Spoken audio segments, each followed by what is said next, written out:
A breakthrough on immigration. A big meeting today at the White House between President Trump and leaders of Congress on both sides of the aisle. The American people got to witness this one, and it was pretty extraordinary. The president allowed cameras to roll for more than 45 minutes as he and lawmakers negotiated how best to reach an immigration deal. He's now open to an agreement coming in two phases. First, addressing young immigrants and border security with broader issues to be settled later. What about a clean DACA bill now, with a commitment that we go into a comprehensive immigration reform procedure? I have no problem. I think that's basically what Dick is saying. We're going to come out with DACA. We're going to do DACA, and then we can start immediately on the phase 2, which would be comprehensive. Would you be agreeable to that? Yeah, I would like to do that. Go ahead. I think a lot of people would like to see that, but I think we have to do DACA first. The president thinks the legislation should be a bill of love and offered to take any heat for blowback set to come. 62% of the Trump voters support a pathway to citizenship for the DACA kids if you have strong borders. You have created an opportunity here, Mr. President, and you need to close the deal. If we do this properly, DACA, you're not so far away from comprehensive immigration reform. And if you want to take it that further step, I'll take the heat. I don't care. I don't care. I'll take all the heat you want to give me. And I'll take the heat off both the Democrats and the Republicans. My whole life has been heat. I like heat in a certain way. I love the heat. There is still one thing he's not willing to compromise on. Is there any agreement without the wall? No, there wouldn't be. The wall has to be there. You need it. John, you need the wall. I mean, it's wonderful. I'd love not to build the wall, but you need the wall. And I will tell you this, the ICE officers and the Border Patrol agents, I had them just recently up. They say if you don't have the wall, you know, in certain areas, obviously, that aren't protected by nature, if you don't have the wall, you cannot have security. You just can't have it. It doesn't work. All right, did you love it, Dana? He's like, the wall. And he crosses his It was absolutely fascinating. And I have to say, like, in being in D.C., a lot of meetings are like that behind the scenes, and then afterwards, both sides go to their own cameras and microphones, or they take turns, and they're actually much more partisan, and they're playing to their base. And what this did was basically, it was like watching a city council meeting on local access television, but you're actually in the cabinet room with the president and a bipartisan lawmakers who did not know that this was going to happen. And what I thought was interesting is that everyone actually was there and knew what they were talking about. One thing Dianne Feinstein tried to do, I thought was pretty smart and strategic, is she suggests, why don't we just do a clean DACA bill? And the president's like, yeah, that's great. And then McCarthy very subtly says, actually, because that wouldn't include security, we need security. And so it's a little risky to be openly negotiating like that, but I thought amazingly refreshing. Also, I think that a lot of the hardliners, when it comes especially to Dreamers and DACA, have backed off.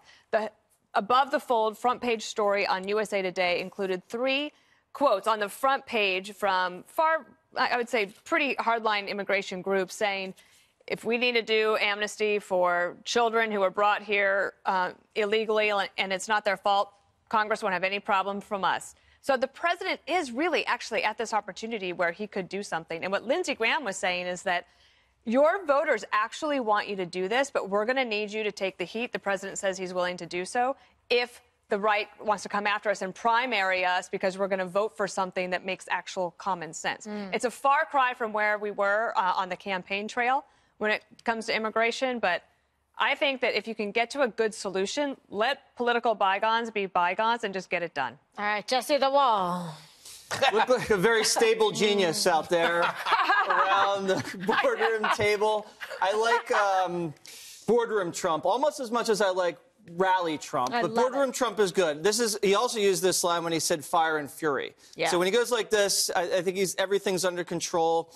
He's kind of like the martini that gets everybody talking. He drove a lot of momentum at that meeting. I've never seen so much bipartisanship. Dana says it's always behind closed doors. I've never seen that kind of wheeling and dealing among both sides like that ever before. It was an incredible scene to watch.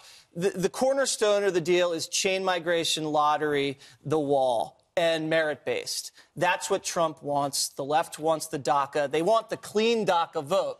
Trump almost fell for it and then got rescued when he said, whoa, whoa, whoa, we're not going to do the DACA deal unless we have some border security. The wall will be built. The chain migration is ridiculous. If we want to hire someone from HR, we don't call KG and say, you know, is your uncle in HR? That's not how we do it. I don't know why America does it like that. And then the lottery. America is not a roulette table. I don't know why we're playing chance with our immigration system. We should use our brains. And then merit-based, he said, that's what Canada does. I thought the Liberals loved Canada. We want to emulate their healthcare system. Let's emulate their immigration system, too. But who knows? I think the Democrats are squirrely. If they do get anything clean, I don't trust that they're going to commit to merit, lottery, or the wall. That's why you got to do it all at once. So it's a risky deal, but Trump said he's ready to take the heat. He loves heat. He loves it. Loves it almost as much as the wall. Okay, so Juan, what did you make of this in terms of, you know, the optics that he's actually showing, giving the American people a front row seat to how these negotiations go, and also kind of like calling out people, like what are they supportive of, what are they not supportive, and also probably showcasing his intelligence and deal-making skills. Yes, his genius stability. So I think this is something that's been evident. I've written about this last month, that it's pretty evident that Donald Trump has opened the door to a deal, a comprehensive deal, because guess what? He's the one that set March as a deadline for the Dreamers to have a deal and said to the Democrats, let's make a deal. But he's been talking in hard terms, just as Jesse was suggesting, about the wall, about chain migration. And these things, the wall is just not going to happen. I mean, not only are the Democrats not in the mood for it because they think it's ridiculous, but the Dreamers have been, if you recall, attacking Nancy Pelosi as she was speaking in San Francisco and say, we're not a bargaining chip. Why are you doing this? Well, of course, they held off in December. Now we have it front and center. The key here is that Trump wants a deal. He says what we have in common is both sides want a deal. The problem in dealing with Donald Trump, the great businessman negotiator, is when you come to the nitty-gritty, when you come to the fine points, he's lacking. He doesn't know the fine points. He just knows we want a deal, so let's make a deal. Now, the problem has been, remember, the problem going back to George W. Bush in 2006, the problem coming forward with Obama and the Gang of Eight, I think that was in 15, if I'm right, or 16, is that you get the far-right talk show people saying, oh, my God, this is amnesty. This is amnesty. If you want to come in this country, you should get to the back of the line. These people should all be thrown out, like you're going to throw 12 million people out. And then they say, oh, this is just a matter of law. It's a matter of law. They broke the law. They're bad people. You know, it's just the conversation devolves. And I think that's what Trump is going to have to experience. He says he'll take the heat. But even for a stable genius, Jesse, it's going to be a lot of heat coming from the right. Oh, he loves it, and he's dealt with heat his whole life, Juan. So well, I'm all for it because I think he'd be taking heat principally from the Freedom Caucus and the Sean Hannity. Like Nixon goes to China. Only Trump can do it. We were joking around. He wants an immigration plan with love, and he can get away with saying something like that because he's talked about kicking out all the bad hombres. Yeah, well, you know, look, he just kicked out. Right now, you got 200,000 El Salvadorans who were here as a matter of a voucher, some kind of benefit because of the chaos in El Salvador. And then he's applied the same standard to the Haitians, the Nicaraguans. He has alienated just about everybody south of the border. Okay. And I don't know if now he's willing to alienate his hard right supporters. Okay, let's not alienate Greg on our border, 5 border. I was just about to go do another show. You're that versatile. Exactly. I loved it when he called it a bill of love, because that explosion you heard afterward was Ann Coulter's head. Trump is going to make a deal. You elected a deal maker. And he's working the assumption that if you're for Trump, you will accept any kind of Trump there is. I happen to believe he's right, because when you saw today, and I don't think you can underplay what you saw today. What you saw today was something no president really has done. This is the most transparent presidency you will ever see. I mean, well, I can't say that because we haven't seen what's going to happen next when there are robots running our country. But he's a human cannonball. He jumps in, makes the loudest noise and the biggest splash, and then the pool settles, and then he figures out something that everyone can agree to disagree on or agree not to do or to do. He figures out the deal, but he gets in there and he makes a noise. This was a response, in my opinion, to the book. That's what I was saying. And the thing is, a lot of people are saying that as a negative. No, it was a response, and it was a great response. Think about this comparison, all right? Because this is the bigger story here. The media is chasing a mental health fantasy right now. They're chasing a mental health fantasy. Meanwhile, Trump is chasing a mental health reality. Today, he expanded coverage for veterans for mental health because of the rise in suicides. This is to lower suicide rates. So while the despicable media is believing in some baddie doctor who basically fell off the face of the earth after calling him a danger to society, and now she's walking it back. What's her name? Bandy? I can't think of her name. He's out there trying to help and save lives. That is an amazing contrast. But again, you got to go back to this meeting.